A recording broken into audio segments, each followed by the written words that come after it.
In this episode, we'll talk about mastering the art of communication. We'll tackle things like authentic communication and understanding how to tap into your personal style of communication versus mimicking, things like evolving your communication for greater effectiveness, and of course, the ultimate case for communication and what becomes possible when you empathize with the possibilities that communication always creates versus staying locked around empathizing with the problems of it.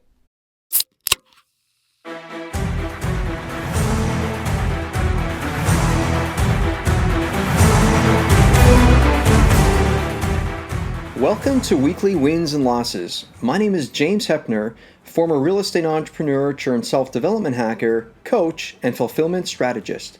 Each week, we bring you a thought to wrestle with that'll help you live fully alive and gain more life. Real life is made up of both wins and losses. Both were designed for your good. That's basic reality. Without facing and learning how to embrace your losses for greater gain, you miss out.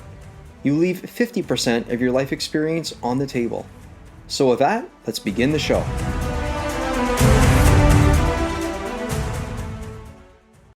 With inflation rates rising, interest rates shooting up, gas prices skyrocketing, and the continued global unrest, it's easy to find what's wrong in the world. Tony Robbins says, what's wrong in the world is always available, but so is what's right.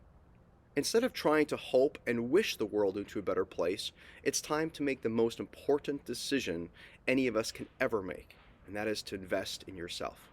Now, you know I've always stood with you as you've navigated the uncertainties of life's reality. However, it's now time that I step up and take decisive action to walk alongside your current life journey in a new way, and that is by making myself available to you in a radical, new way during these challenging times. So for a limited time, I'm inviting you to a 45-minute strategic business life consultation. No charge and no strings attached. This consultation is where you'll regain the reins of your life. It's where you'll gain clarity on exactly why you're stuck, moving you directly towards your optimal outcomes.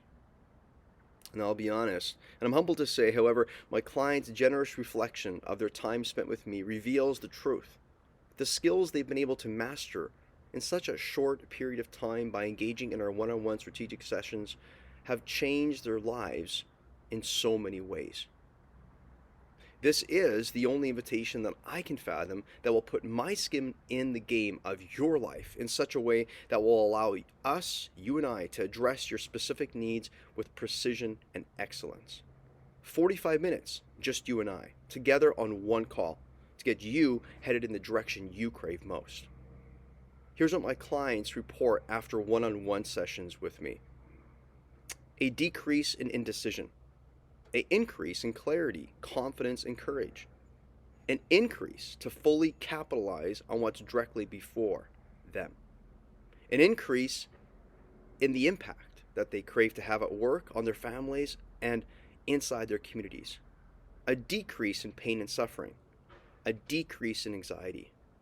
So, if you want to move beyond old stories, get clear in where you're headed so that you can shake your world, then here's a rich opportunity for you today. One-on-one strategic business life consultation with me. One-on-one 45 minutes. So, if you want to maximize this opportunity, if you want to reclaim and regain your inner power, then you're going to want to slow things down during these challenging times. And how? Well, engaging and getting right with your life and making a life plan. I should let you know that this offer will fill up and expire. Click in the show notes to get your 45-minute strategic business life consultation. No charge, no strings attached. May this episode change your everyday life. Welcome, friends. Today we have on the show someone who is my younger brother, I think. Oh, and I wish I could have been like him when I was younger, because this brother of mine, I'm serious, when I got to know him, you see that laugh already. I learned to laugh a little later in life, and he's got it already. But welcome to the show, Brenden Kumarasamy. Welcome. Hey, thanks, James. It's an honor, man. Great No to be on. problem. One of the things that struck me as soon as you and I connected originally is I looked at you and said, holy smoke, something doesn't match here. What I mean to say is not that you weren't congruent. It's just that you, my friend, seem wise, but so youthful. I'm thinking, well, perhaps he's following David Sinclair's regiment of supplements and these things, and perhaps his wrinkles just haven't come in like apparently mine have. Like going, who is this bro? Who is this bro?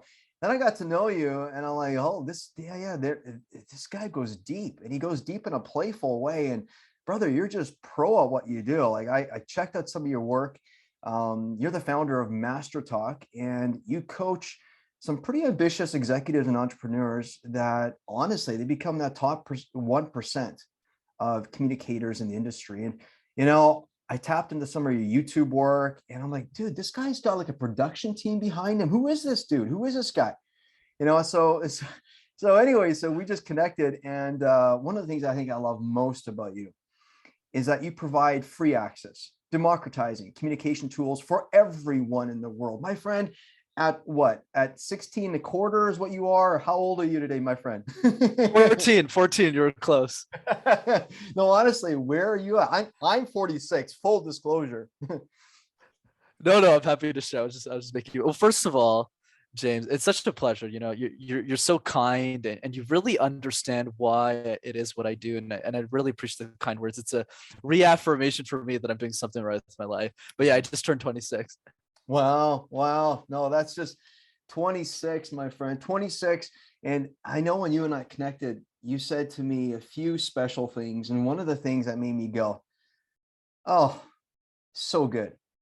Let's start here, if you don't mind. You said to me, the goal isn't to live forever, but rather to create something that will. Where did this begin? College? I don't know, like in the womb of existence at 14? No, I wish I was that wise. No, I was probably 21 at the time, so it wasn't that long ago. James, I was reading a book called Thirst by Scott Harrison. For those who don't know, Scott Harrison is the CEO of Charity Water. He basically started a nonprofit, raised $500 million to help people gain access to clean water. And it was a quote in the book. And when I read it, the goal is not to live forever, but rather create something that will. It really created that shock in my life, because I wasn't really creating anything that was living forever. I was on my way of becoming a consultant at a big company like IBM, go become a big time executive. My priority was retiring my mother and having some financial health for once in my life, instead of doing something that was going to impact the world. So when I heard that quote, that's what made me realize that, my time is actually limited here. I should actually do something that will impact a lot of lives and the people around me. So that's what that quote really meant to me. And Scott has made a big impact in my life for sure. Well, and if you're okay with this, I'll share with the audience that you just said exactly right. You just said, my goal was originally to retire my mother. And so that's what it ended up being. And what's fascinating is that you currently live in the basement of your mother's home. Correct. And here's the thing. It may or may not be due to financials. It may just be because it's a choice, and you're nodding no, because if you wanted to, you wouldn't have to. But isn't it interesting? So here's a brother at 26, a ripe 26. Okay. He's saying my original goal was to retire my mom, and my goal is now shifting. And actually, I may have retired her, who knows, but I'm living in her basement. And brother, your mission, your passion in life, tell me, what is that? Something that will last forever. What have you designed your life around that you're just sinking every ounce of your being into, and your teeth can't get away from this juicy, if you're vegan, a stick of broccoli, if you're paleo, a slab of steak? What is it that you just go like, I can't get away from this? What's that forever for you?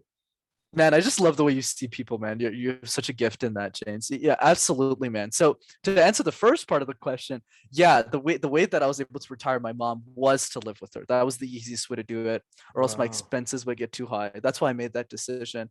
And now she's living the life, right? So life is great. And the point around the mission. So for me, my mission at the most the most detailed version of it is I realized something, James, was after I developed a gift in communication, specifically coaching other people how to speak, because it's one thing to know how to communicate, but a small percentage of those people know how to teach other people how to do it. I realized that no one was supporting the next Elon Musk, and I'll tell you what that means. So when Elon Musk was 15 years old, nobody really helped him.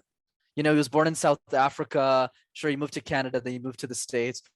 No one really knew who Elon was. No one really cared about supporting him. No one said, hey, Elon, let me help you with your communication skills. And there was no resources for him to learn from. And obviously, Elon's at a point in his life where I guess communication doesn't really matter, though I could probably help him. But what I thought of was, what about the next Elon? Because we don't know who that person is either. Probably some 13, 15-year-old boy or girl in some part of the world. Maybe it's even Cambodia or Laos or South Africa. What are we doing for that genius? What are we doing for that human being? And when I realized that I was the only truly, I hope there's others, but from based on what I know now, I think I'm currently one of the only very generous communication coaches who's trying to democratize all this information.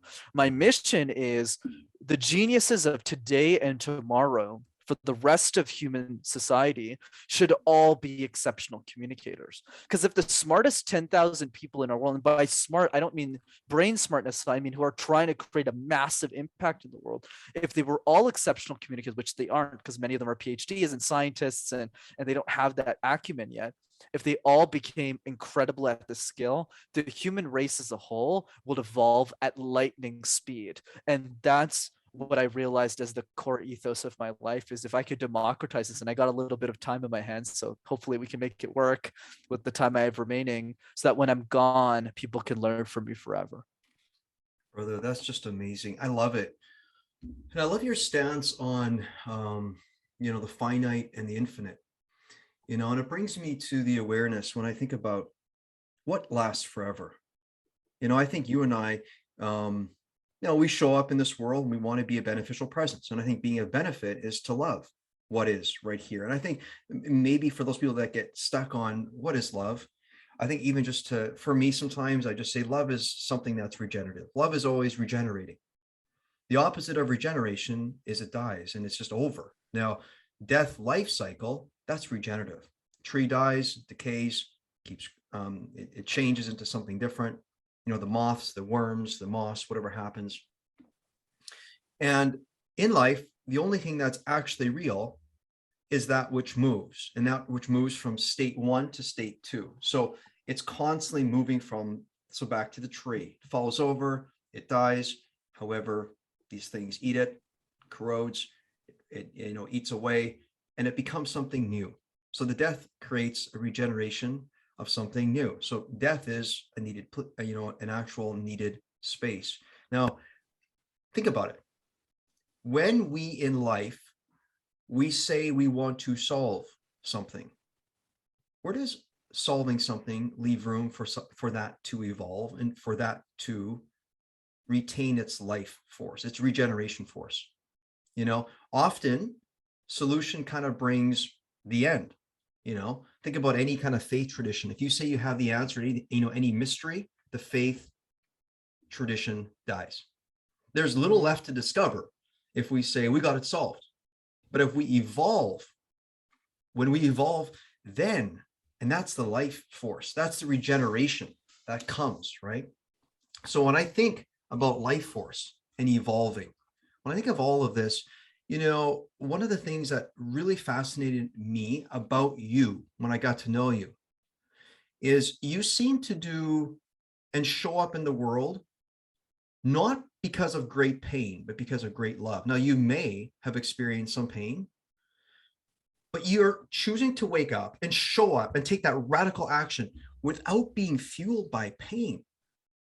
Right. And you're instead choosing to be about the thing that lasts forever, the regeneration, which is the love and appreciation of this world. Right. What created this in you? And I know I think you mentioned something about your dad, and you don't have to take it there, but what ultimately created? Take us back. So I think there's a story there. College. I'm not sure. Take us back. Absolutely. I'm happy to go there. So a couple of things, and then we'll jump into the backstory. Here's a scenario I'd love for everyone listening to think about. Let's say somebody cut you off in traffic. Okay, typical scenario that we always get frustrated, but for some reason I don't understand. That's why I don't drive. So I just avoid that emotion altogether. But let's say somebody cuts us off in traffic. So our natural instinct is to be frustrated. Oh my God, person terrible. And that's most human beings, and I'm 100% empathetic to that. But here's a scenario I'd love to propose. How about, or what if that you were the last human being that they got to spoke with? So let's assume that the person who cut you off in traffic, you treated them in a bed, you're like, oh my God. And sure, you might have had every right to. And let's say they drink a bottle of poison that night and die. Let's say you're the last person they talked to. If you knew that they were the last person, or that you were the last person that they got to talk to, would you treat them differently? That is the only question I want people to think about. And when somebody proposed that, I actually don't know where I got this myself. I know I didn't invent this, James. When somebody told me that, it changed my outlook in life. And by the way, Brenden ain't perfect here. I'm definitely not as wise as you are. I'm sure you do that with every interaction. You're perfect in that way. Well, no, actually, I'm not saying you're perfect. Sorry. And and thanks for bringing that to the surface. Like, I don't give compliment. I look for evidence. And so not hyperbole. I kid you not, my friend, you're a wise soul. Now we're all wise, because here's what I think about wisdom, just as a little play. Please. I think we're all wise when we're born. I think what happens is, if anything, what you and I are doing here, I'm 46, I've lived a little longer than you, but you're reminding me of things that I already know. And so I think wisdom is just doing that, helping people to remember. But back to your story, I'm just helping you remember, and you're helping me remember. And so I think it's a beautiful play. Good job. Yeah, no, I was mostly telling you. I mean, you're doing a great job at this. Thank you. I'm saying I have a lot. Yeah, I receive. Thank you. Yeah. and absolutely. And the key is, even if I'm not perfect at it, just the fact that I think about that. Oh, wait a second. Just that awareness stage, even just that alone can bring humanity really far, I think. Where when we have a negative emotion, we just ask ourselves, what if I was the last person they ever get to talk to? And they just die in a few hours. Is that the last memory you want them to have of humanity and how they lived their life? And when I start thinking along those ways, it really changes the way that I react, right? Like sometimes I'll give you a funny one. Sometimes I might get on the show and they're like really rude. Not in your case, you're freaking amazing. You're like on the other spectrum. Well, let's say they're like really rude. They don't really know anything about you. And sure, your initial emotion is like, oh my God, like, geez. Or you could just say, you know what, let's just have fun with this. What if I'm the last person they ever talk to? What if they get hit by a bus or something after this? Is that the experience that I want to leave people with? And I try my best to do that. But then going to your point about the childhood, the upbringing, definitely I'm not perfect in that way, in the sense that I definitely started with pain. So for me, a lot of my pain initially came from growing up in a dysfunctional family. So my dad was an alcoholic and we lived together for the past 10 years and I struggled a lot. So a lot of my success initially in life came from pain, and specifically proving that I could deliver a better life than he ever could for the family and for everyone else. So a lot of it was fueled by pain. So get the corporate job, get the 6-figure paycheck, get into university. And I'll be honest, I owe a lot of my success to that pain. Wow, but you became the man who you did because of, not in spite of, because of. Good job. Oh, thank you, brother. Lots of reflection, right? Did a lot of deep work in the same way you probably have as well. And then what happened though, and this is the problem. Okay, it's not a problem short term. I actually think this is a good way to be successful. But there's a caveat that I learned a few years ago. And the caveat is that type of drive has an expiration date.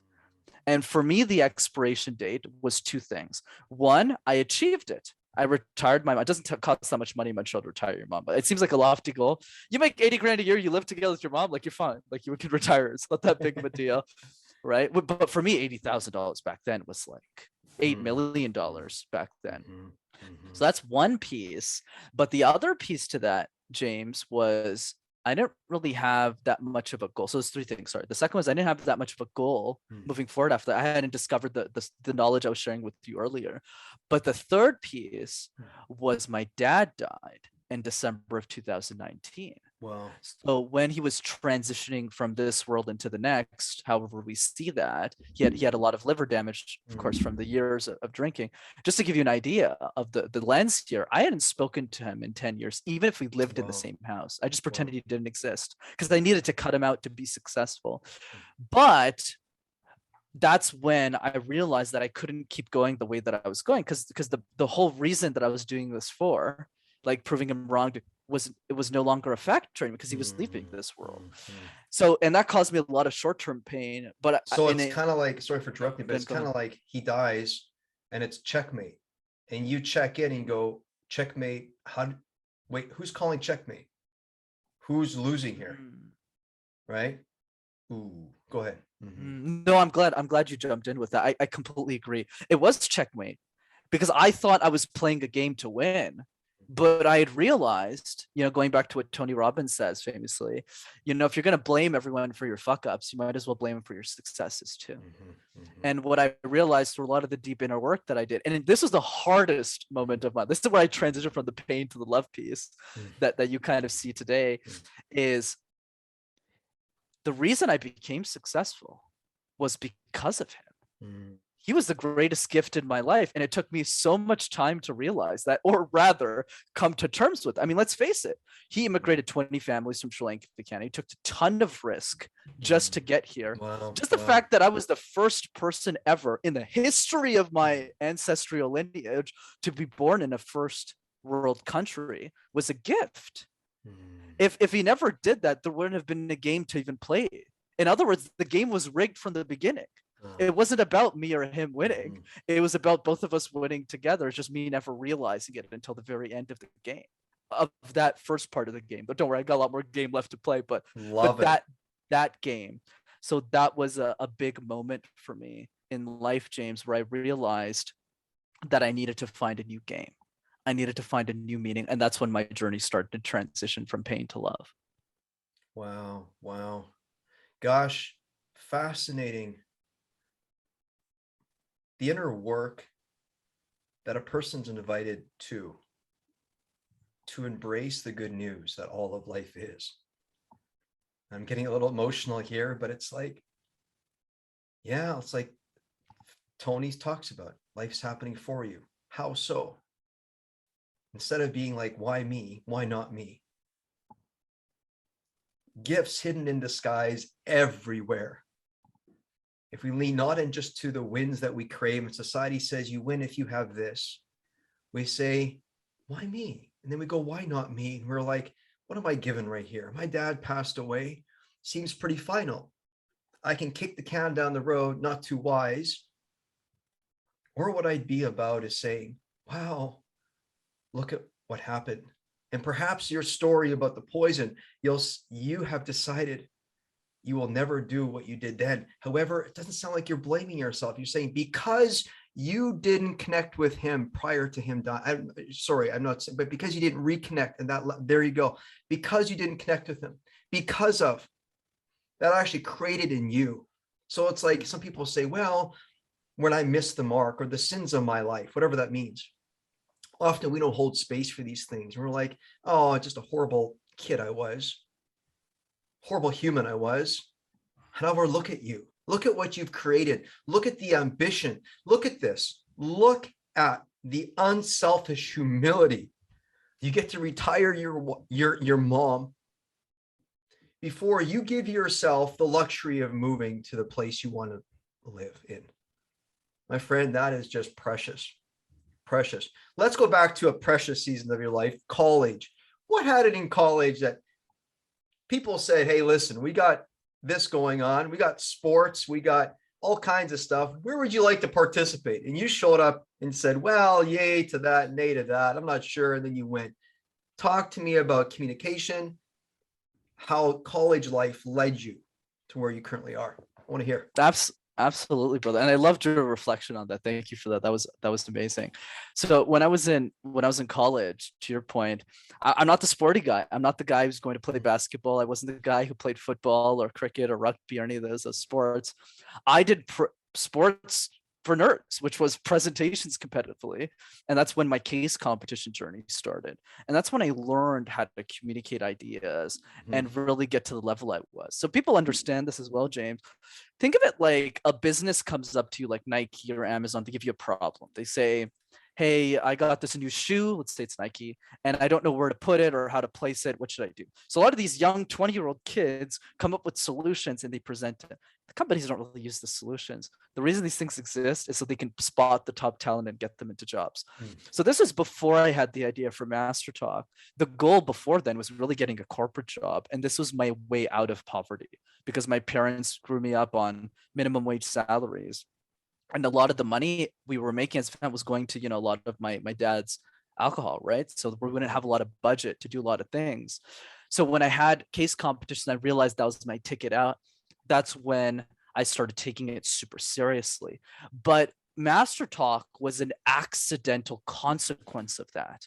So while I was working these competitions and I got older, James, and I started doing well and winning a couple, I started mentoring people who were younger than me, not because I was a coach, not because I was an advisor, but because one, we didn't have a coach.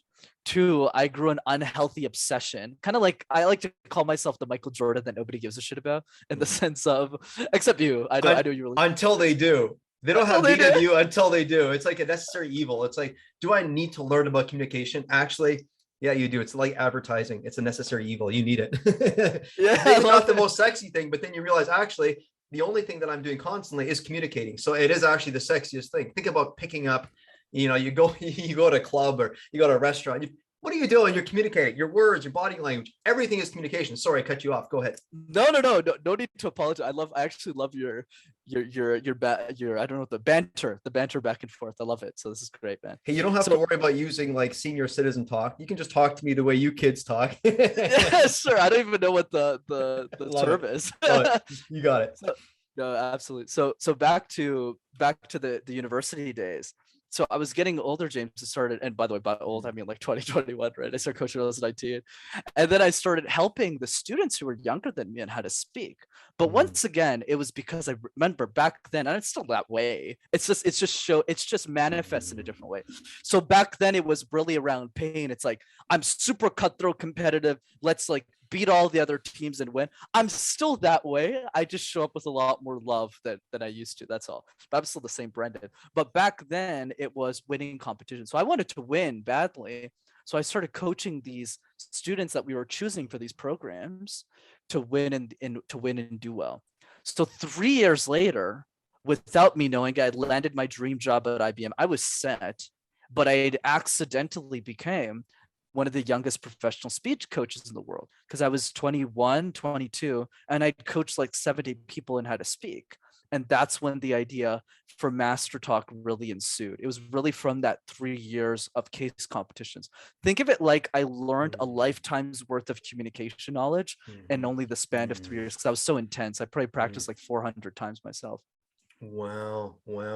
So you had to become deeply fascinated with what you were obsessed about, and you had to love what you were obsessed about instead of being like, hey, this bro, he could be like a great soccer, left wing or something. He's thin, he's fast. And you're like, yeah, perhaps, but I'm just not interested there. So you had to really own and love what you were obsessed about. You had to really be there. Was there something in your upbringing, something that you observed maybe through your parents,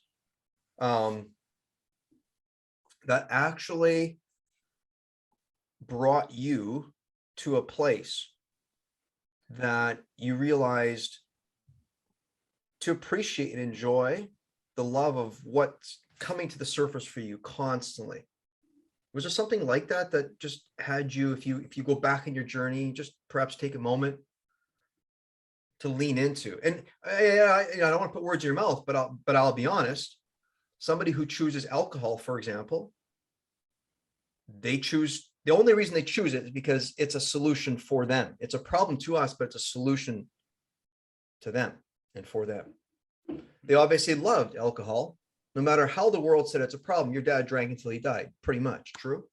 Correct. Absolutely. So I don't want to prime it with that, but anything with that or beyond, that had you just go, listen, I am who I am, and I'm going to be focused and lasered in on what I enjoy and be that at that young age?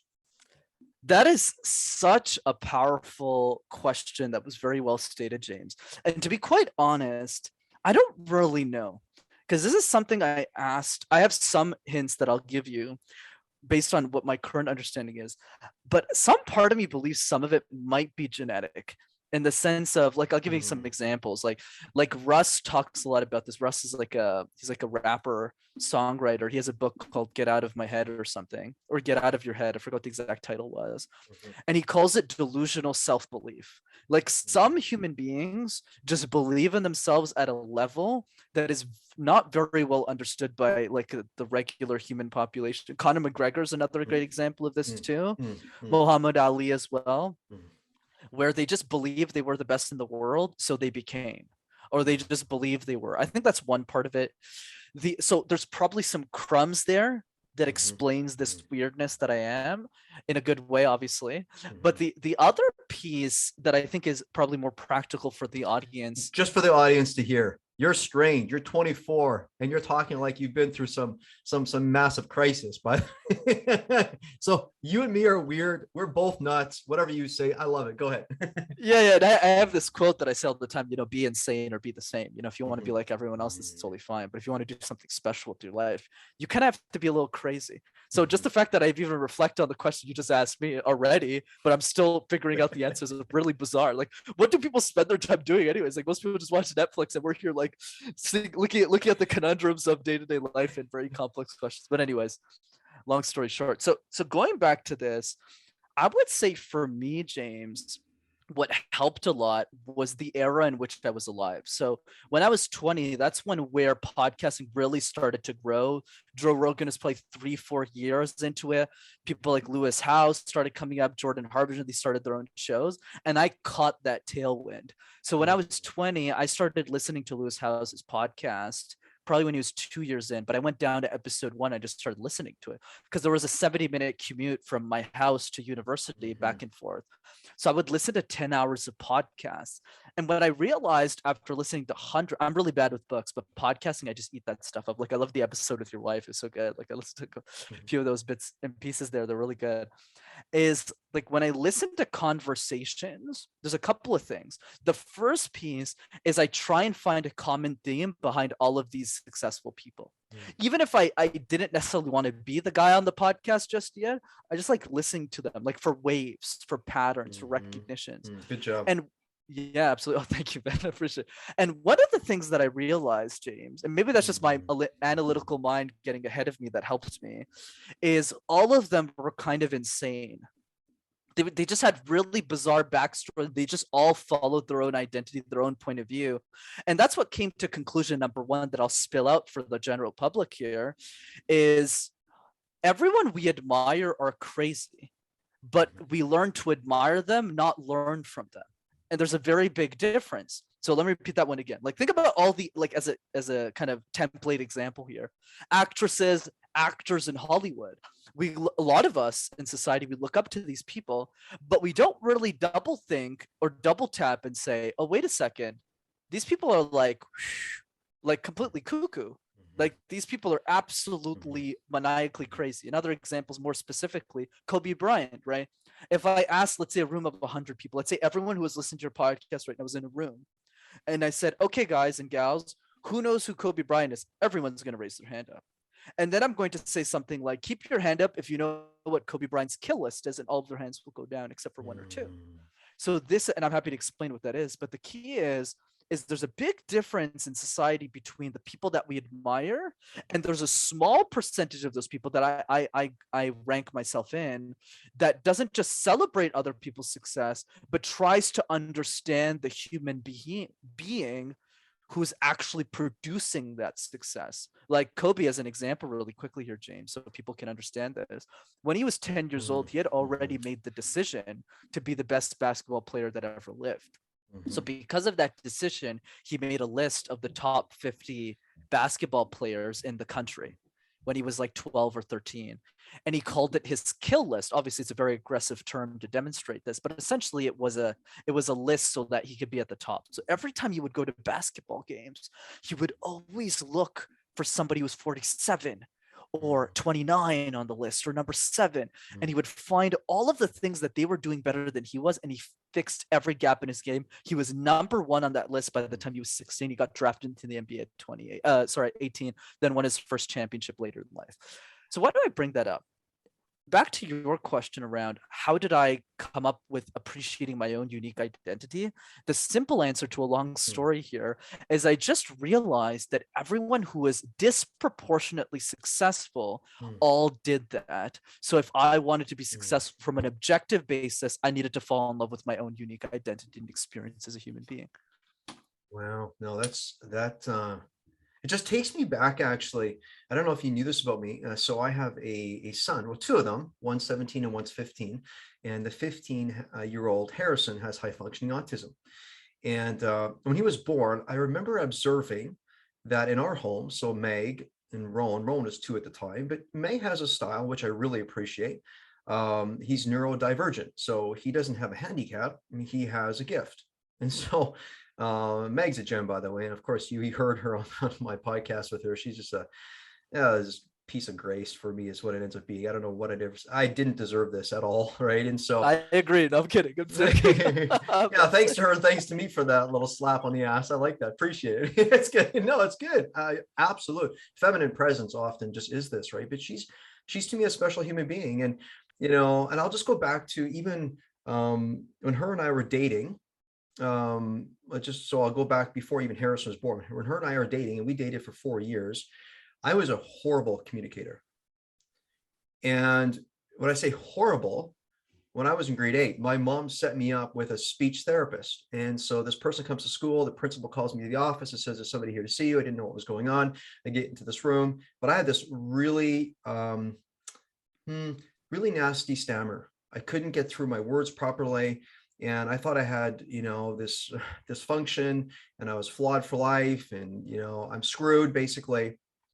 And this speech specialist just listens, talks with me, asks me questions, and also she pauses and says, she closes her binder and she says, you don't have a problem in relation to how I can help you. I said, how so? I'm thinking to myself, here was like somebody coming to rescue me in shining armor. Like I was looking at going, actually, I do feel kind of put on the spot. Like, I'm in grade 8. Would have been nice a little earlier. Is this too late for me to like go through this and make this better?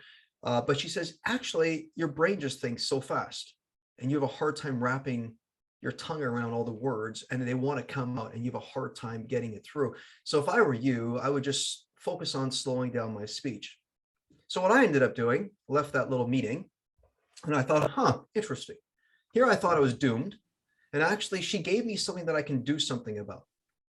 I'm like, and how so? And I remember trying to slow my brain down, but when you got yourself in trained for a certain speed, certain pattern, it was so difficult. I think in grade 11, I finally got to a place where if they'd asked me to speak in class, that I could confidently say, sure, I will, without being afraid that if I'd slip up on a word, that was the worst thing. It took me that many years, from grade 8 to grade 11. And it was kind of a bizarre thing because a lack of my ability to communicate actually created a lot of disconnect from the world. I felt depressed for much of my life. And so fast forward, so then I meet my wife, we date. And so in the very beginning, I remember sometimes I would just be like a stumbling, babbling fool. And of course, what happens when you're second guessing what you're saying? You're thinking thoughts like, this isn't making sense. She's not understanding.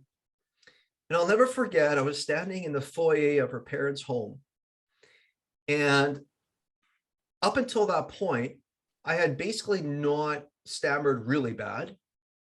But then I was going to say goodbye, and I forget what I was going to say. And all that came out was just repeating the same word, and it was stumbling. And I was stuttering pretty bad. And I remember thinking, oh, goodness, this is over. She's going to see it for all that it's worth. My worst fears have come to light. It's done. And I said, sorry, baby. I remember looking at her thinking, what's coming next? I'm just waiting, because she's going to say, why don't we take a break? I don't know, you know, these words we have for ourselves. Mm. And she looks at me and she smiles and she says, oh, James, I understand exactly what you're saying. And my friend, I didn't utter a word, but my body communication, everything about me communicated something, and she understood. So I remember thinking, this little baby is mine. I want her. I need her in my life. She's a beautiful presence. And so, of course, we decided to get married and had these children. So back to that story. And so Harrison was born. Rowan was 2. Harrison diagnosed with high functioning autism. And I remember observing how Meg's presence was all about, he doesn't have to be like us. We need to appreciate who he is and then let him appreciate who we are. And it's not like there's atypical and there's him. We're all actually very different. We all lean into our obsessions in unique ways. And you know what? This is his style. And as he grew a little older, we could tell he's talking to himself, you know, very smart, memorizing things like crazy. And so here's the thing. We all know with autism, it's genetic. It comes from somewhere, from parents typically. So did it come from Meg, from me, from both of us? I don't need to give exact answer. The only thing that I will say and share with you is I remember that there was a distinct time in my life when I realized I just want to learn how to speak. So to your point, learn how to speak. And I engaged in some, I bought some CDs basically. And when I travel, then I would pop these things in. And I would listen over and over, and I listened to verbatim. And I would, sometimes I'd stop at like just pull over the side of the road. I just take copious notes, just on and on and on. And actually, when we take family vacation, I do the same thing. And Meg would just listen and listen and listen. And one day, one of the boys said, hey, mommy, what is dad doing? And she just said, oh, he's just learning how to, you know, communicate well and different things. And she was so patient with me. And then all of a sudden I stumbled, you know how it is after we listen to episode 800 of the Lewis Howes podcast. We go from 1 to 800. Like my wife's done the same thing. I've done that with several podcasts. You go right from the beginning. You just, I got to tap into this. All of a sudden we realize beneath it all, there's a pattern. I don't know about you, but it seems to me that when we truly desire to understand and appreciate ourselves, then we move away from mimicking and we start, everything begins like 800 podcasts, listening to all these CDs, whatever it is, it all begins to swoosh together in this pot. And we go, what am I detecting here? And I began to realize, actually, my style wasn't flawed. I wasn't broken. I wasn't doomed. And actually, there are a few things that society tends to appreciate when it comes to communication. To be generous, to focus not only on just what and how will I survive, but how about to do a little bit of, you know, redemptive justice and focus instead of redemptive violence and focus on what the world is looking for. What is the world asking? What is the world craving and aching for now? And what was interesting is I think I activated my empathy. And the empathy, what's so interesting is because I like to hear from your experience when you help people recognize pattern, help people learn how to speak. I like to hear from you. What are perhaps a story or two where someone's life has just changed?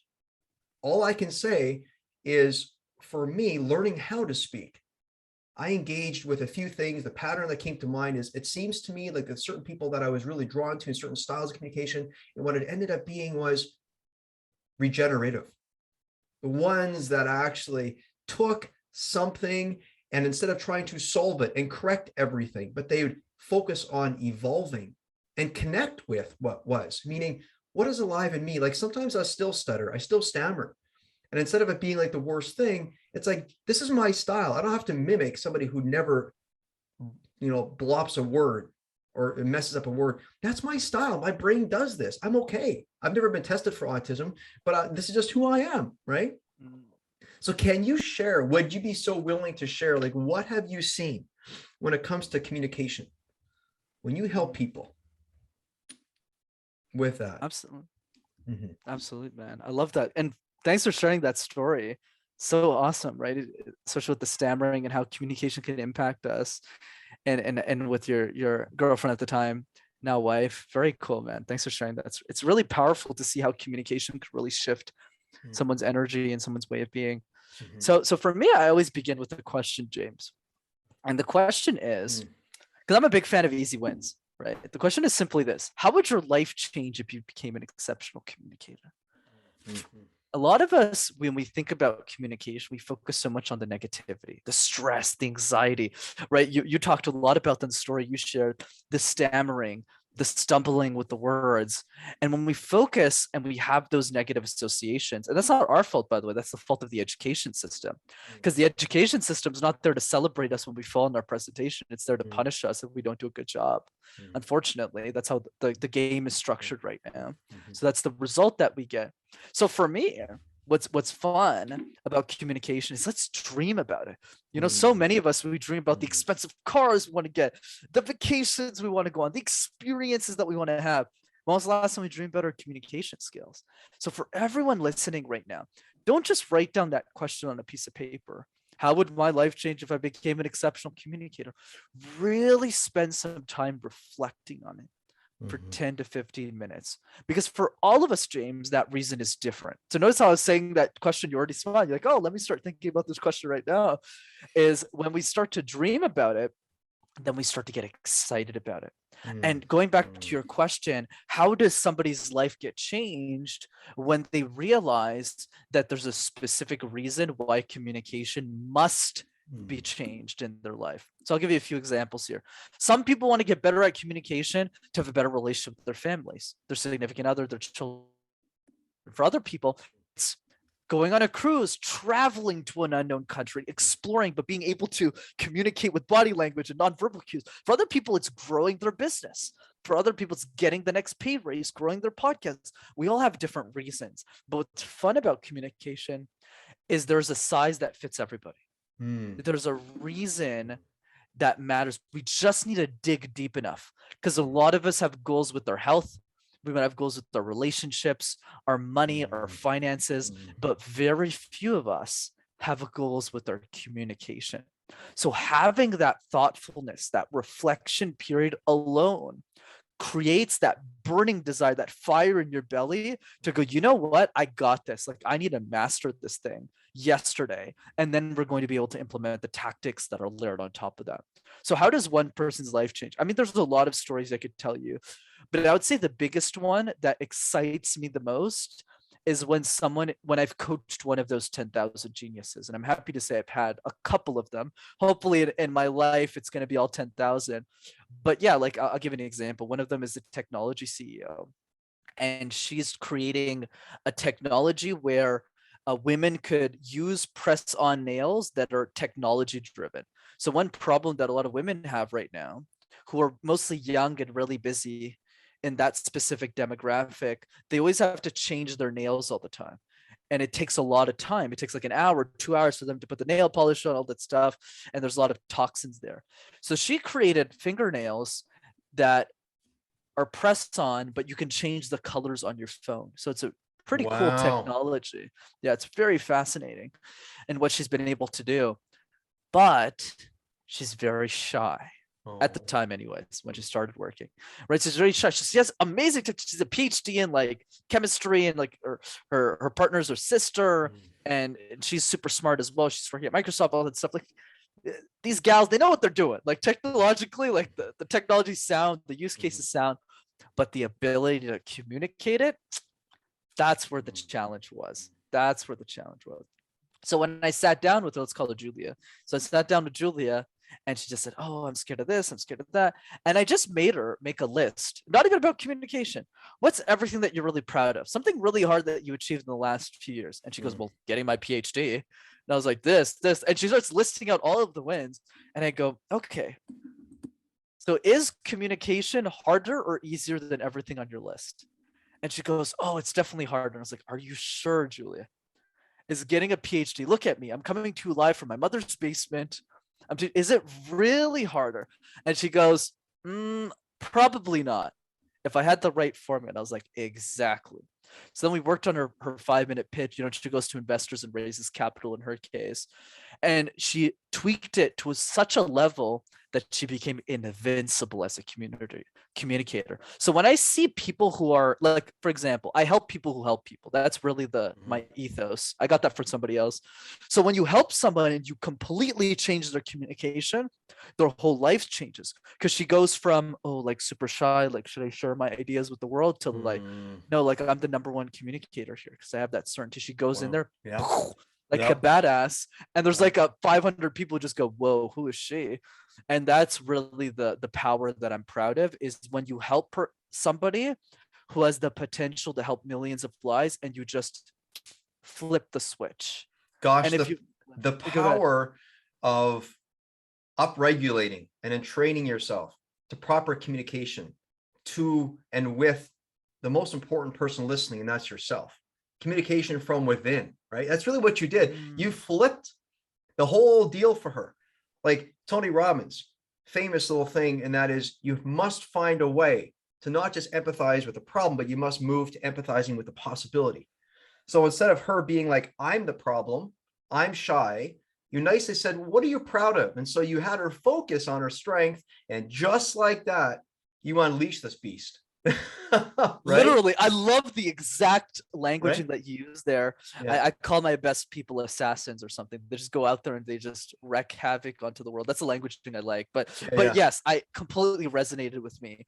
It's like when you're shifting that, you're able to get them to the next level. So for example, I would ask, and this is a question everyone can ask themselves, is don't think about the beginning state of your vision, think about the end. So go to the last page of the book, not the first one, like in a figurative way. Go to the last page of your vision. Okay, stop. I gotta stop you. Here's the thing. Please. My wife, when she reads books, or movies, she first watches the end or reads the last few pages, and I'm like, baby. Really? Anyway, so I get what you're saying, and I keep thinking she's flawed because of this. And you're saying to me, go along with her. I don't know if she set you up to say this to me, if this is like, go ahead, I want to hear the rest. Some universal. That's actually funny. I'm glad you jumped in with that. So let me draw a compromise between you and her. So the compromise is, maybe you don't want to do that with a movie that you're watching for fun because it kind of ruins the ending. But for your life, the high stakes stuff, the stuff that could really make the difference in you impacting 10 people versus 10 million. Yeah, maybe it makes sense to look at the last page. So I guess that's the balance. So what I would do, and this is an exercise I teach people that people can implement as we're having this discussion together, James, is don't go to the first page of your vision, go to the last page. So I'll give you an example. Chris Doe's vision, a good friend of mine, he's the founder of The Future, is his mission is to help 1 billion people do what they love and make money doing it too. So it's a massive vision, like 1 billion lives. But what Chris doesn't really think about, and I actually challenged him, he's not one of my clients, but he's more like a friend. I was giving him advice. By the way, that's an amazing tension, isn't it? The tension of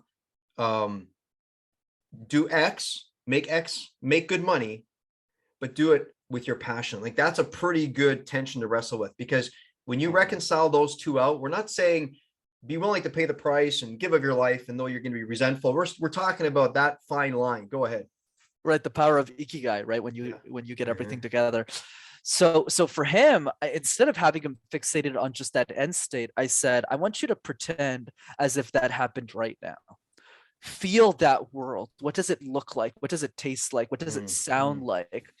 And then he was like, well, I don't really know. And I was like, think, like really spend some time analyzing this. And then we might have ideas like, well, if 1 billion people in the world actually did what they love, what would that world look like?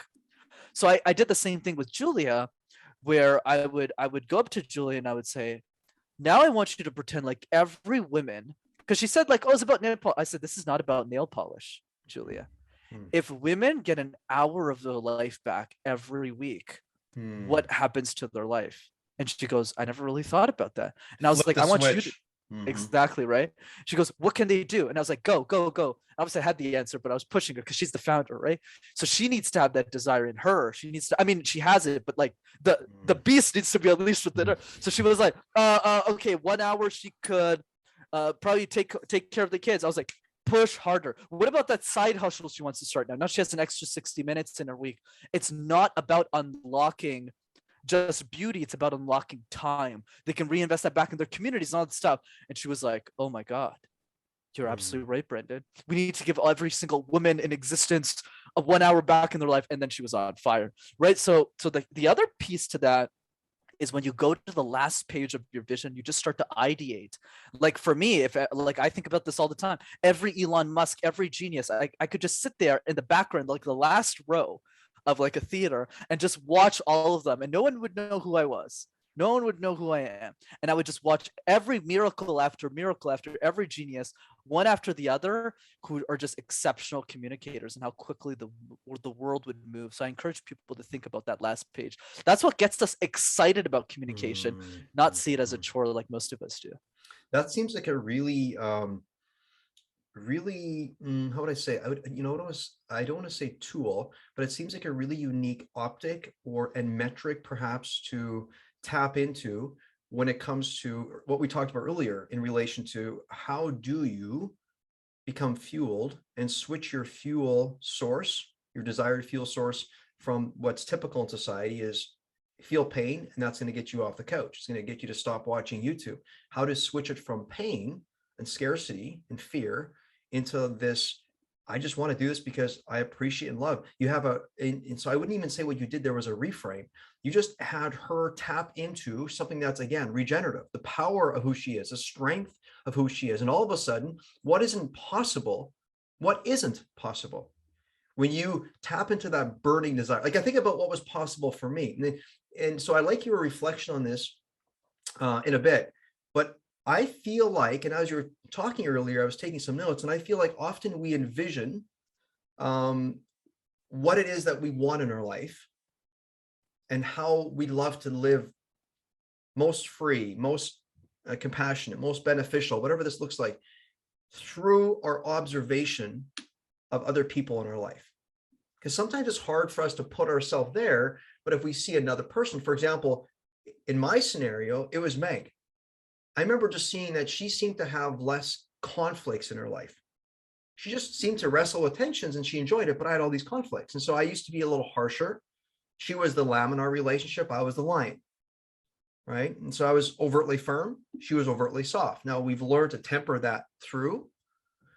But when I think about when I observed her, it was like wherever she went, it was like there was this undertow, this pattern. So speaking to the pattern, she was kind of proud of her just enjoying her presence wherever she went, and not in an unhelpful, significant way, but there just seemed to be this, and what we all desire is to feel proud of how we show up. And I remember thinking, so what is that about her? And of course, as you heard earlier, it's like when I learned communication, I learned empathy through this, because really what I wanted to do, I could envision my life of empathy, not because I had reference for it, but because I leaned on, and what's your thinking on this? So you say envision yourself there. How do you encourage people? And if my way is flawed, just poke it, keep poking it. But how do you get people? And if you don't mind, hold it in the context of often the greatest things in life come when we build upon that which we have no reference for.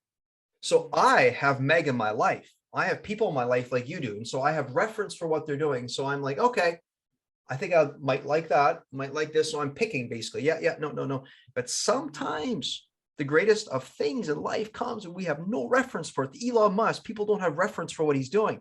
Pure innovation comes. Go ahead. Fascinating question. I love it. So a couple of ideas I'm wrestling with in my head. So one of them is how do we create and spark momentum? So the key is, it's kind of like a match in a fire. I like that. Where you're going to try different things. Sometimes you're like, there's like a bunch of wind and it's not working. And then you have to like close your hands and then something to match. And then you have to try an oil lighter and you try a bunch of things. And then eventually you find that spark. But what's interesting about human beings, because we're all unique, is the spark that lights the fire within somebody's belly is somewhat common, but most of the times unique. Most of the time it's different. So you have to try different ways. So for example, for a visionary CEO of a tech startup, that vision exercise works like butter. Like it works like a charm, like every single time. because they already have a big vision for the world. They just don't think they can be great communicators. And that for me is like an easy fix, super easy, because they already know where they want to go. But to your point, I like what you said around like having no reference, no frame, right? So in some cases, it might just be like a corporate employee who doesn't really have like a grander vision for society. There's nothing wrong with that either. So for them, communication might lead to something, but not like a completely like shifting of the human race, right? So to speak, which is totally fine, right? So and I've learned a lot. I actually learned more from that. The visionary CEO is actually a lot easier to coach on, because you could just go through the mission and just reflect on that back to them. That's a great nuance. Go ahead. Absolutely. And you created it, right? Because you asked the right question to help me think through this as well.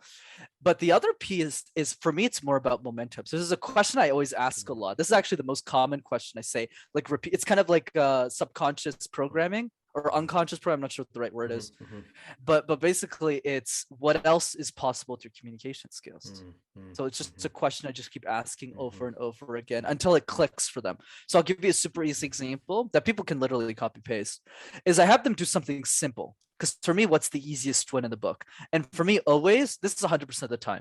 It's the random word exercise. Pick a random word like phone, like television, like a screenshot, and create random presentations out of thin air.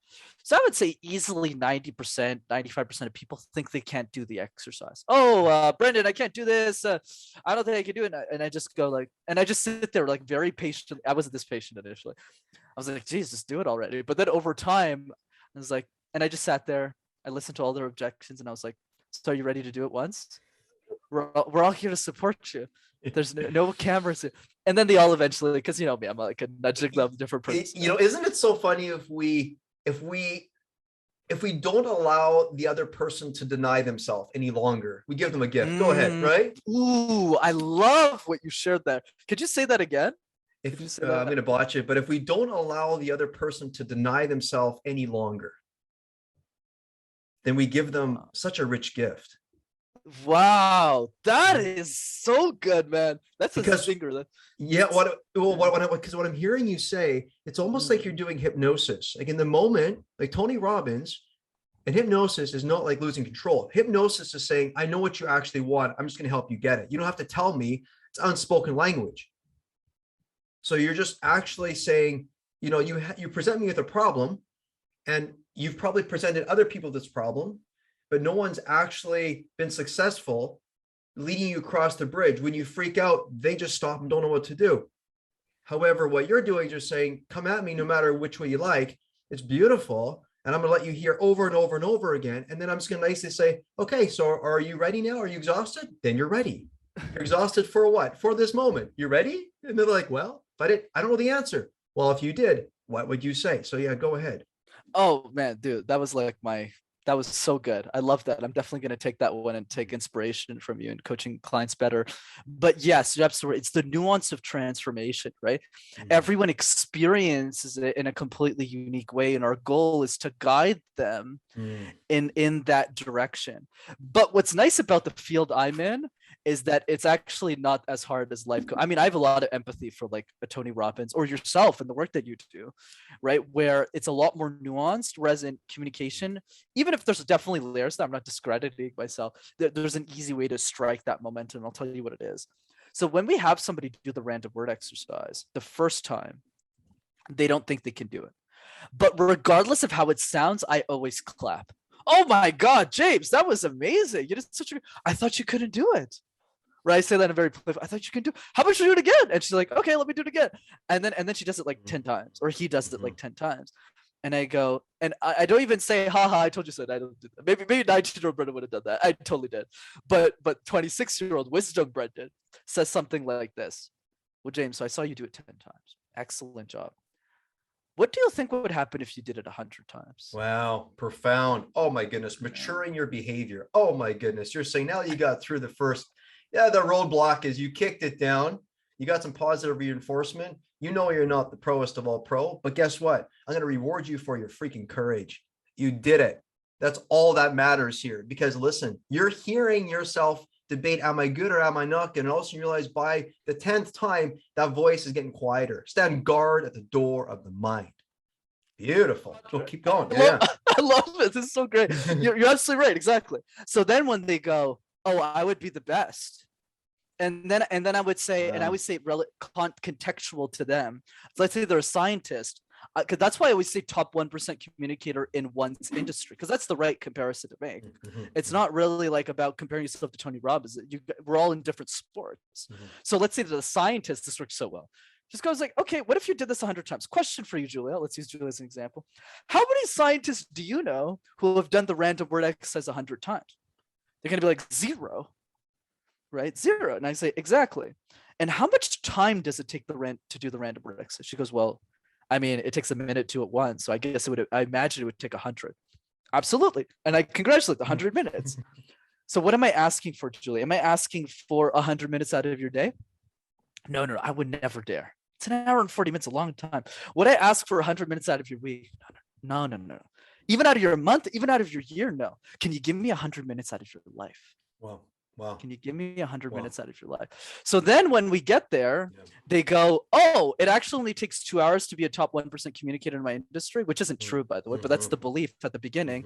I go, try it and find out. And then they do it. And then when they come back, they're like, all right, give me the harder thing. And the whole point of that discussion, James, was to shatter the most important barrier, which was the mindset barrier of I can't do it. The second their identity changes from, oh, like I can't do this communication thing, it's not for me, to like, what other game can we play? Like, what else can we do? Like, I want to be the best in the world. That shift happens overnight. The second that shift happens, you can never go back to who you used to be. And that's the magic. That's what I love about this game. Isn't that interesting? And I find fascinating those words, that language, specific languaging, when you said you help them shatter their barrier. It's interesting, that barrier often, I think for most of us in life, is I can't. And then we have a gracious soul comes along and says, you give me what you can do, and I'll show you that it's safe within me. I make safe that feeling in me, and I'll reflect back to you that I'm still okay. And then you're going to see that you can handle that, and even I can't. And it gives people the courage. So good on you, my friend, to be a loving presence, to reflect back and to show people, listen, I'm okay with that. I'm okay with you saying I can't. Now what? And the other individual goes, and again, if I can observe Brenden or James, whoever's listening, if I can observe you holding the impatience, for example, that I have, but you're not flinching, you're not becoming destructive, and it's safe within you. And I'm realizing that, oh my goodness, you have your own impatience. So here's the thing, you're holding not only my impatience, but also your own. And you're reflecting back to me that it doesn't need to create, and your shoulders, I don't know what's going on. Maybe your shoulders are getting wider, but you are showing me that you can love me, not in spite of, but because of. They say that's what love actually is. You give someone, the simple definition is you give someone that which you don't want. So if I have impatience, I give it to you. And I want to give it to someone, and you don't want to take my impatience, but you're like, fair enough. The reason you choose to take it is because you can make it safe within you. You don't have to push it out. And then you reflect back to me. So it's like this. There you are. You come along. The person says, I can't. And you're like, that's precious. There's areas of my life when I say I can't either. And you know what? I need you, you say to the person, the same way you need me. But now is my turn. My turn to give you a gift. I'm a master at communication. So when you say these things, I go click, I click into communication, and I'd be like, listen, I can either choose to let people deny themselves, or I can just do what's easy for me. I can just hold the thing that they say they can't. I can reflect back to them, I'm okay with it. And all of a sudden they're going to want to do this. My friend, good on you. Surprising what happens when real truth comes forward, right? Real truth. When we observe another person can handle it, all of a sudden it's like the real authentic truth is, the truth is we all wrestle with can we or can we not? Let's move on. And it's like, well, what's really the thing? Now, maybe I want to communicate like the new ones. How do I want to communicate better here? So, Brenden. I mean, so good, man. Oh, Yeah. everything you said was just gold. It goes back to keep this simple for people. What are you willing to stand for? And I think the problem with most of us is we're not making a decision to stand for something. Like for me, it's easy for me to jump on a podcast and tell really complicated jargon, get really complicated, do all that stuff, or make a decision to say, wait a second. If my access to me. Can you just back that 9-year-old girl? Sorry, you just froze for a minute. Can you say that again? Sure, absolutely. Right. So it always goes back to this question, right, James? What are we willing to stand for? Right. And it's really easy for me to go onto a podcast or an episode or a discussion and make things as complicated as it could be. Oh, you got to do this, got to do this, got to do this. Or we have the empathy to say, wait a second. If my mission is to help 9-year-old Elon Musk, who hasn't matured to being Elon yet, I better be so simple that even a 5-year-old can understand this game. And that is a decision we need to make. Whereas the problem, I think, with most of us is we don't ask, or rather the opportunity for growth for all of us, rather, is that we don't spend enough time asking ourselves difficult questions about life, on who we want to be and how we want to show up in the world. And once we start making those decisions, that is when these moments become clear. I mean, sure, was I impatient those first couple of interactions? Absolutely. I was like, God damn it, guys, just do the random word exercise 20 times, get over with. It's like, it's easy. Why can't anyone do it? Or I can raise my level of consciousness and say, is my goal to solve this problem for 10 people or 10 billion people? Because if the goal is 10 people, I can stop like every other communication coach has, honestly, right? Make 20 grand a package, coach 10 CLs and be done with it and live a happy life. And there's no judgment there. That's what they've chosen to do. But I said, no, if my decision, like Tony Robbins, if our decision is to get into the B category, to impact billions of lives, then we need to take responsibility to level up our levels of consciousness and have extreme levels of empathy. To use all of the analogies we talked about. To your point, when I'm going through these interactions, I'm glad you acknowledge that. It really means a lot to me. In the same way, the transformation you do, I've probably tried 100 iterations of that same languaging. Oh, well, why haven't you tried the red word exercise yet today? Well, like, you try every iteration until you do something super simple. And it always comes back to going back to who do we want to be? How do we want to show up? And more importantly, what are we willing to stand for? And for me, the number one thing that I'm willing to stand for in my life is I don't care who's in front of me. I care about the result more than they do for themselves. Doesn't matter who they are. Whether I'm on a podcast episode and I'm talking to a host like you, my goal always is to make sure that I'm the best podcast host, guest, excuse me, not host, that doesn't make any sense, but best podcast guest that I could possibly be, that serves the intention of that person. But that's not something that just happens. That's a decision that we make internally within ourselves. But the goal here that I want to emphasize is we can't make too many promises either. We need to prioritize what we care about. Like, for example, I'm really bad with family time. I'm really bad at quality time with my family. So how do I fix that? I fixed it by living. Wait a minute. You live with them. So you don't have to worry about it. You fix it. But that's the thing. But that's a fix. Like, that's an intentional fix. To your point, you alluded to earlier, I don't do that for financial reasons, though some of it could. It's good to have some extra money here. But the point is really, like, I know every time I travel, this happens every time, James. Every time I travel, I always forget to call my mom. Always. So I can go 5-7 days without calling her. And then she's like, where's this guy at? So I knew, based on my personality, because there's some parts of our personality we can't change. We can change most of it, but there's some parts that are just us. I'll just live with her, or I'll live close to her, so I don't have to worry about that. So that's the key. We can't make every promise in the world. We can't just go, I'll be this guy, I'll be a family man, I'll do this. Okay, I think that's a little bit too much. But I do think there's 3 to 5 things that we should all be committing to. And we need to figure out what those 3 to 5 things are, because most of us don't really have that in mind or think about that.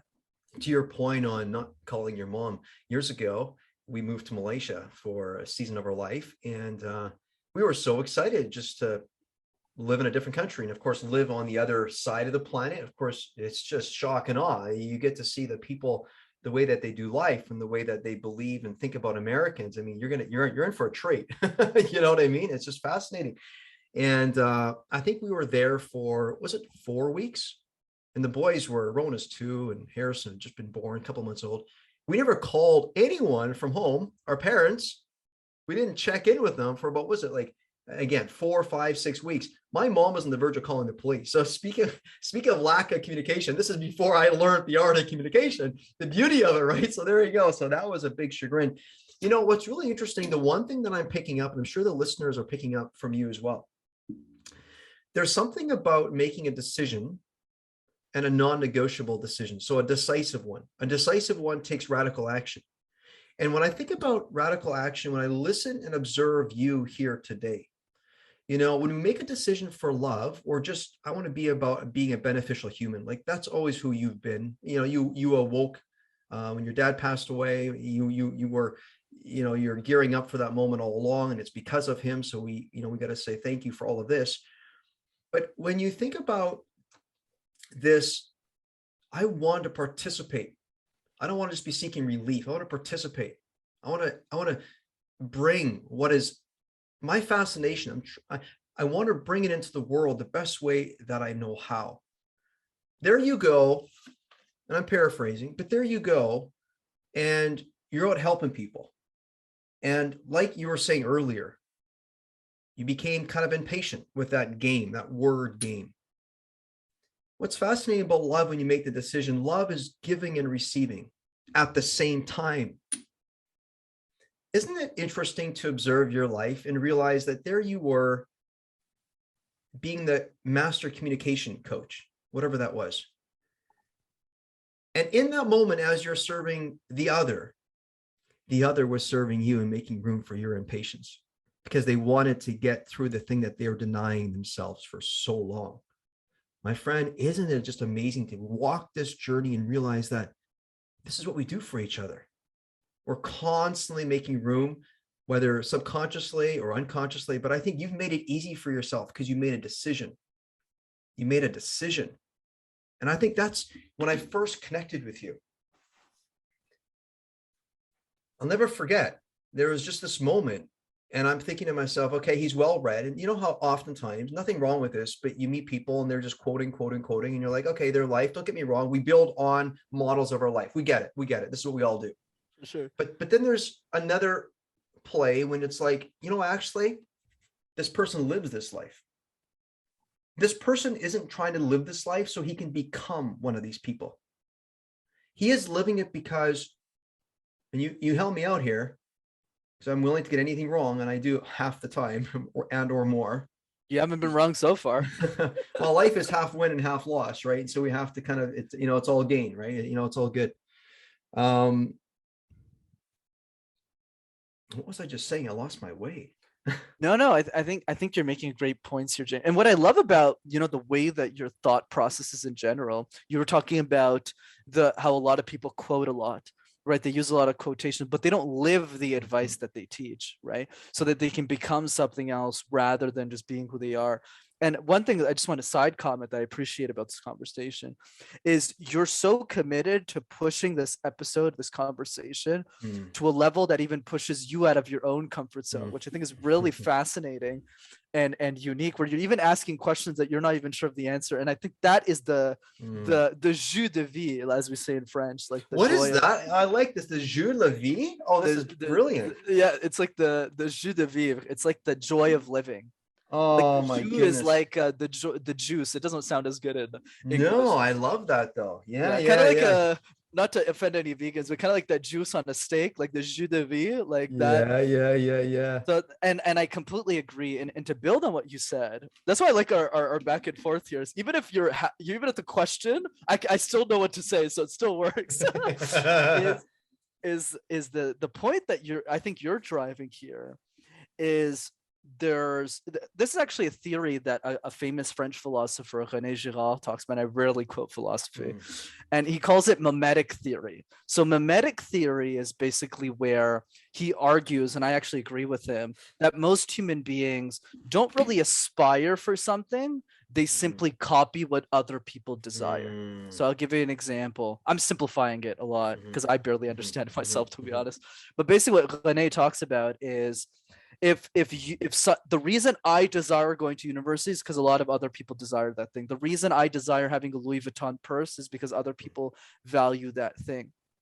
And that also applies in every other context of life. So for example, the quotes, like you're right, and I think that's what you're noticing with me, and even within yourself, is a lot of us, we say quotes just to because it sounds cool and because it's cool, versus because we actually fundamentally believe in that thing, and it creates a whole other level of conviction in that sentence, in that word, that just can't be felt. So for example, somebody else. Wow, that's mystery. Ahead. Sorry, that's the mystery. Sorry, I interrupted. I love it. Go ahead. No, you're good. No need to apologize, man. It's like, for example, like something simple that I said earlier in this conversation that you're actually making me think about as well is like, what are you willing to stand for? Like a lot of people say that, they might say it, but they don't actually mean it. Whereas me, it's like when I say that question, I mean it.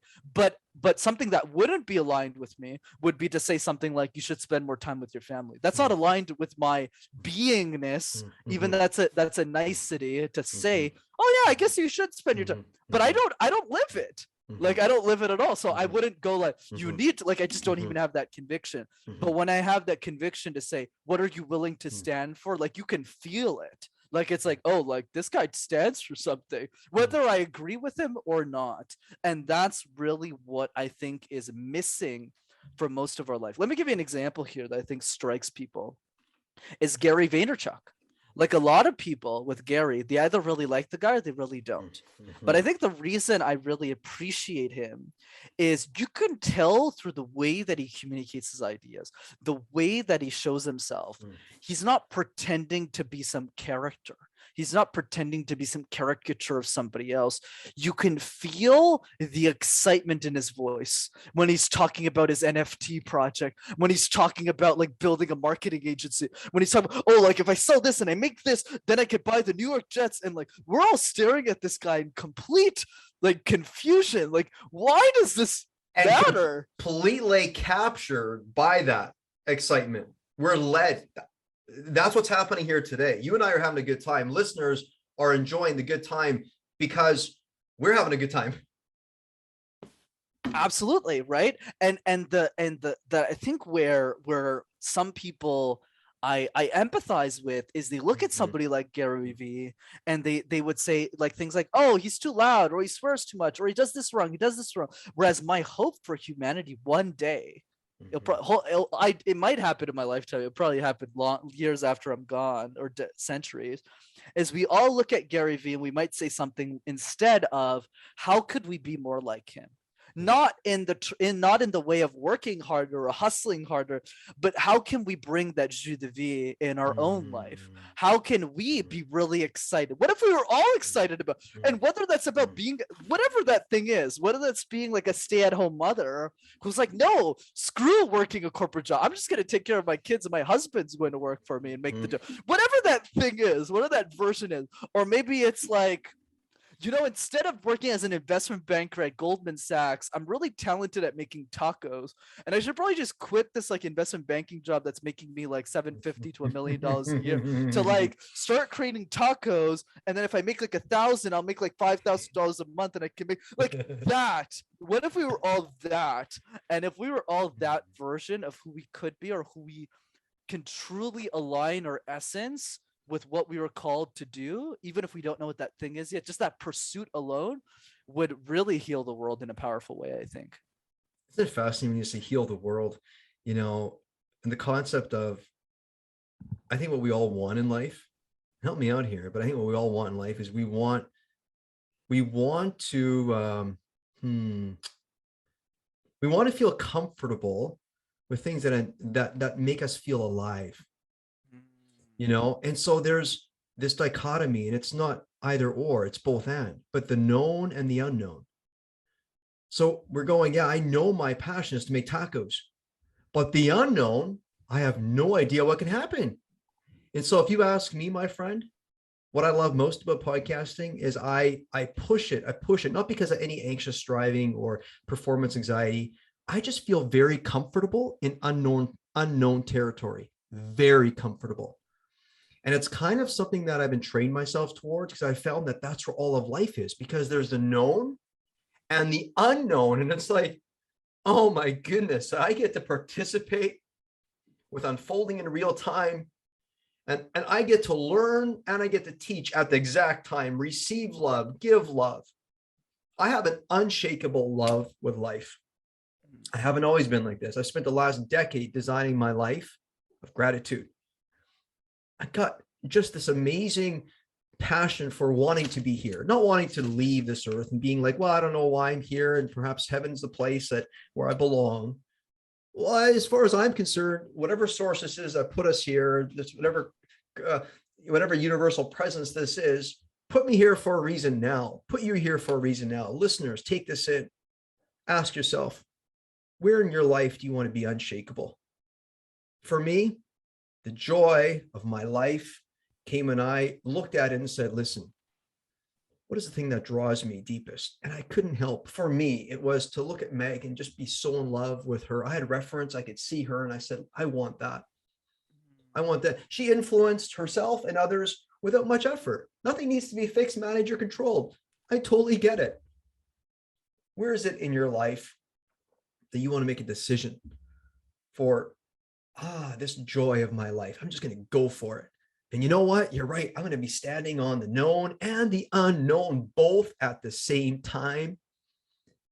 And I'm not going to be about thinking that I need to know all the answers. As a matter of fact, it's going to bore the shit out of me.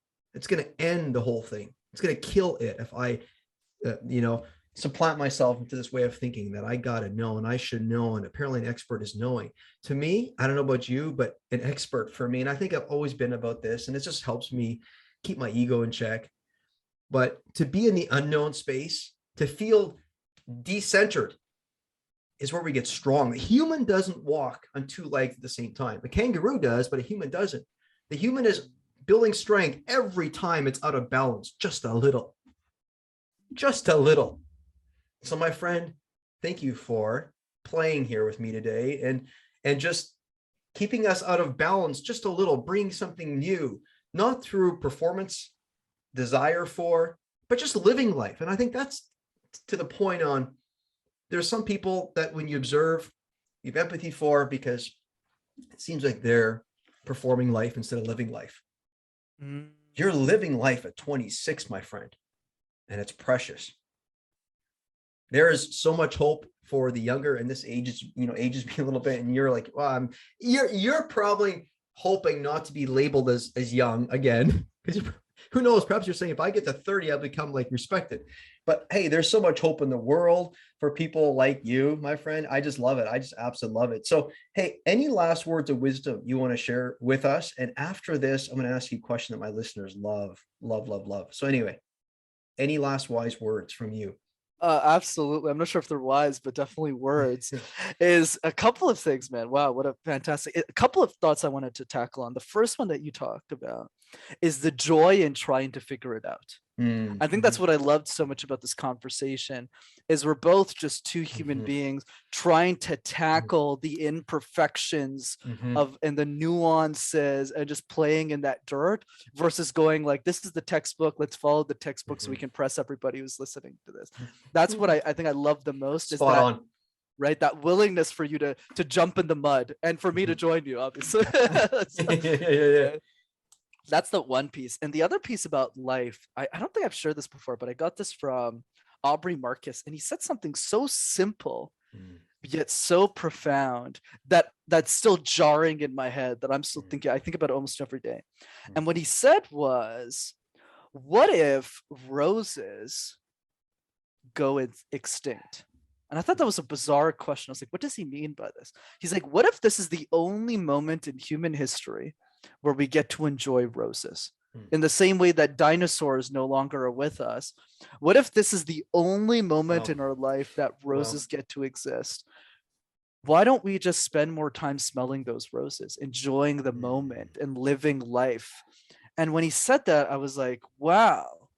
Like, most of us don't appreciate those little detailed, granular nuances of life.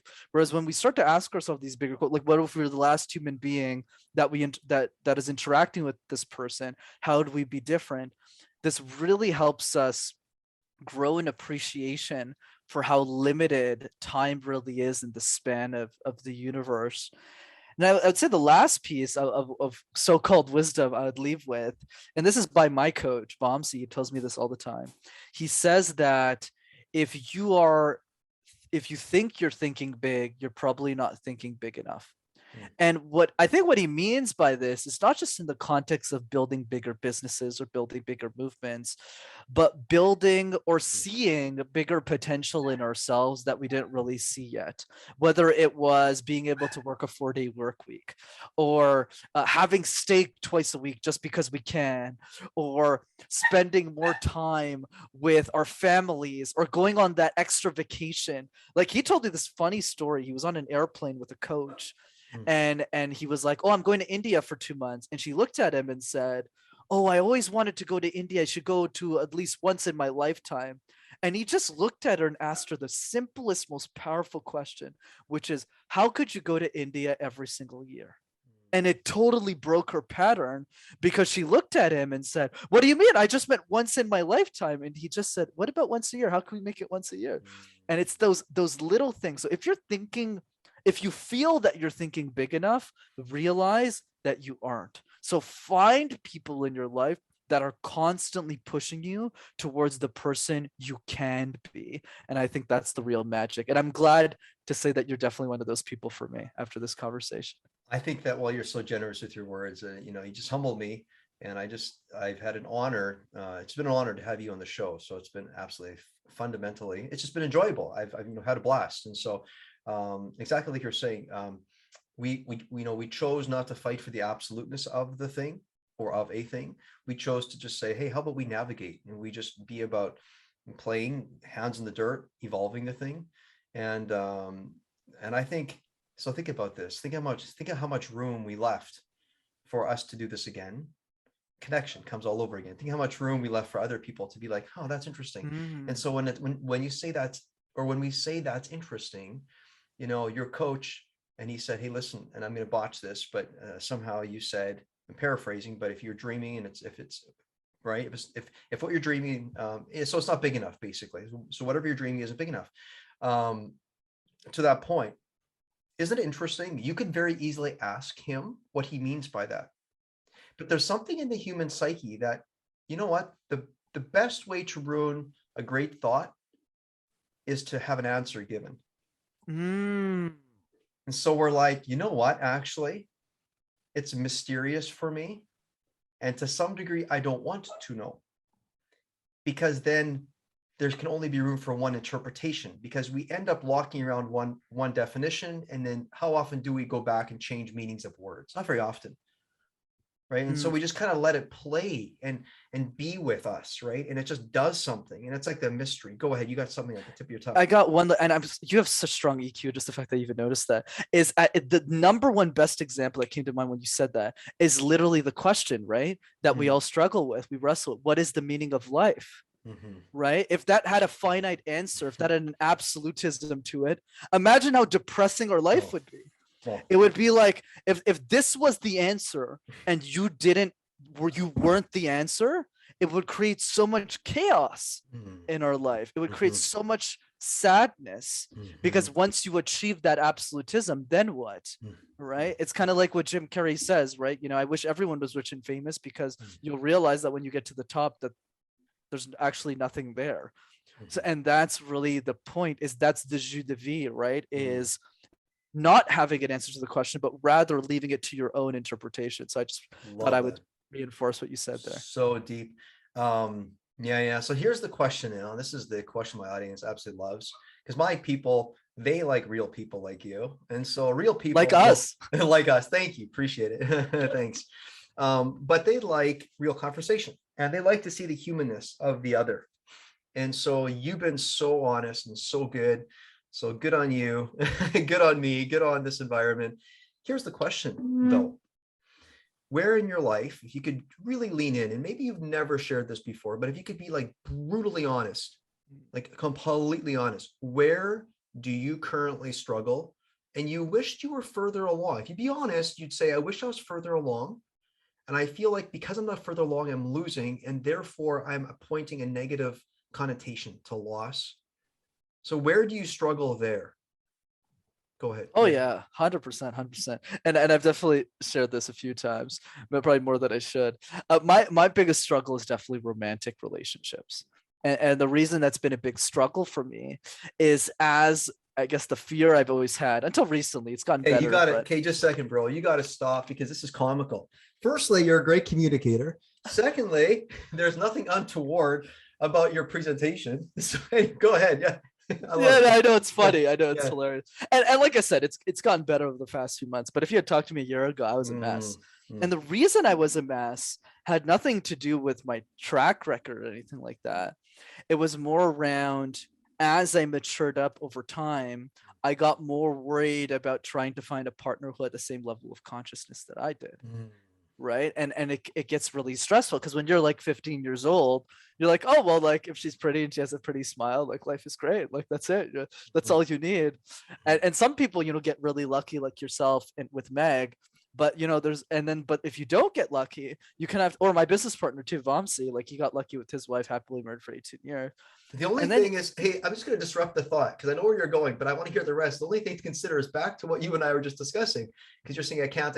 I'm not saying you say you're saying you can't, but here's the thing. If you say that I got lucky, you know what luck is? Tony Robbins, the hat, grace. What's luck for him? It's grace.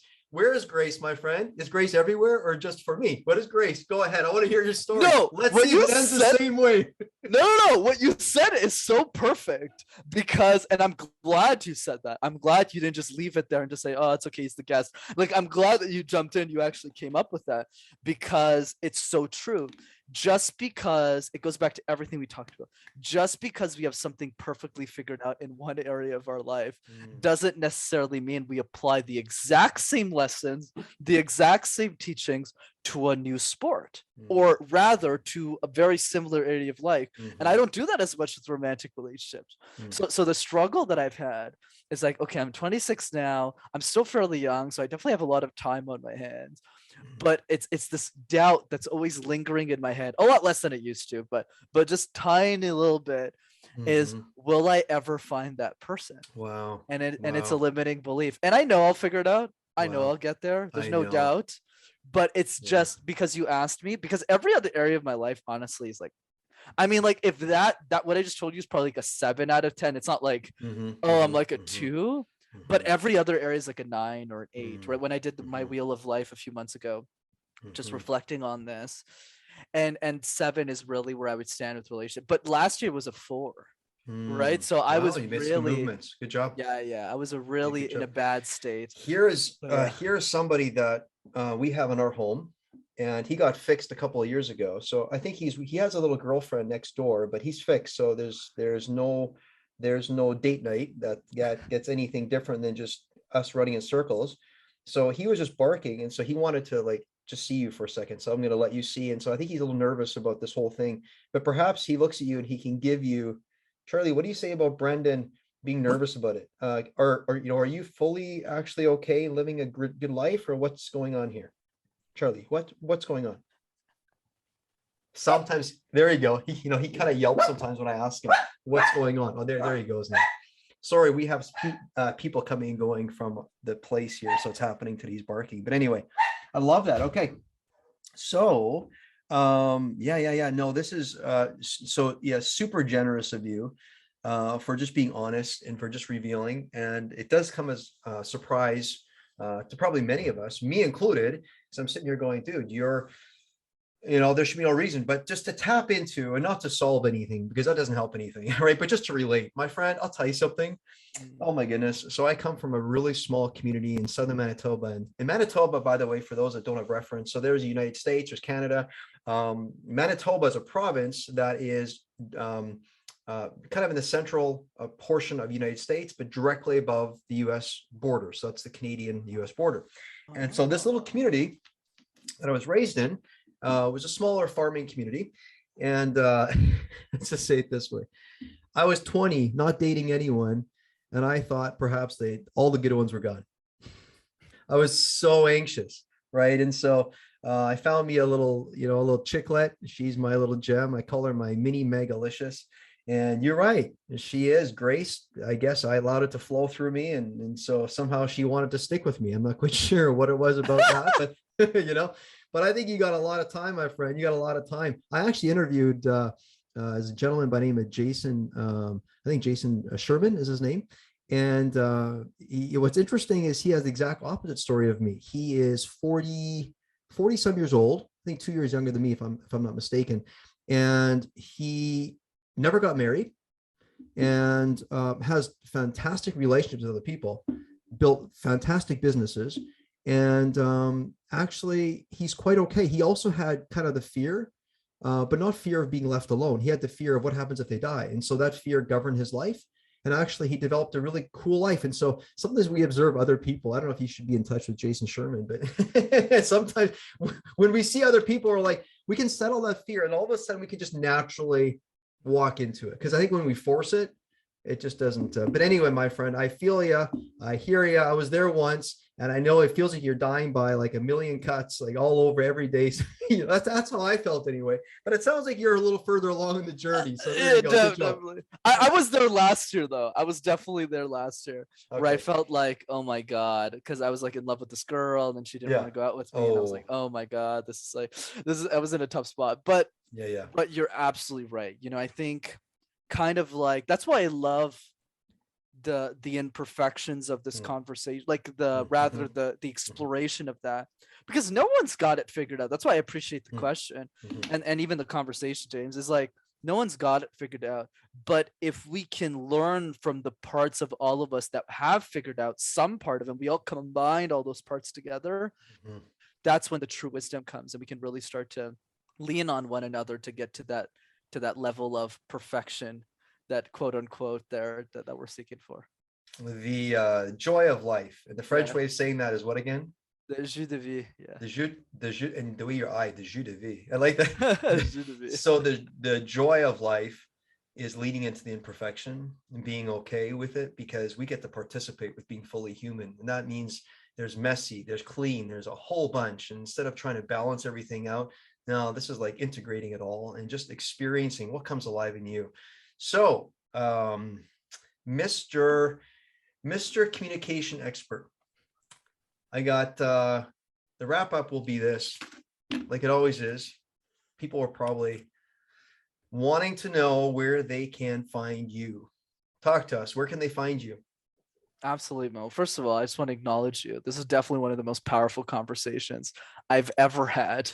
You definitely got a ton out of me. I mean, out of each other, right? So I really appreciate it. I love the way you hold space for other people. It's such a delight, man. And so 2 ways of keeping in touch. The first one, of course, MasterTalk. Go to YouTube, type MasterTalk in one word. You'll have access to a bunch of videos on communication.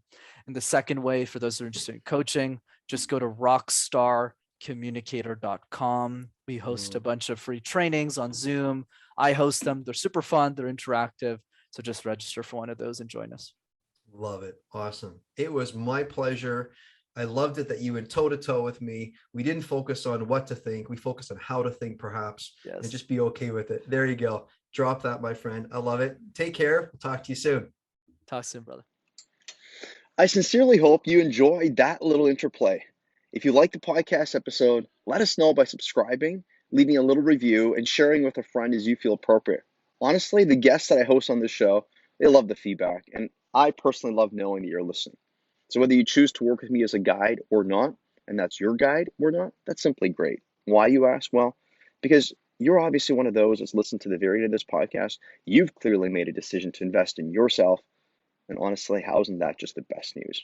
So if you decide you need and or want to get unstuck by activating your creativity and inner resources, if you want to see things clearly, if you want to get to your next level, if you want to live with vibrant energy and passion, simply go to www.jameshefner.com for one-on-one coaching, and or go to www.weeklywinsandlosses.com for the no-charge Friday noon Global Community Weekly Wins and Losses video call.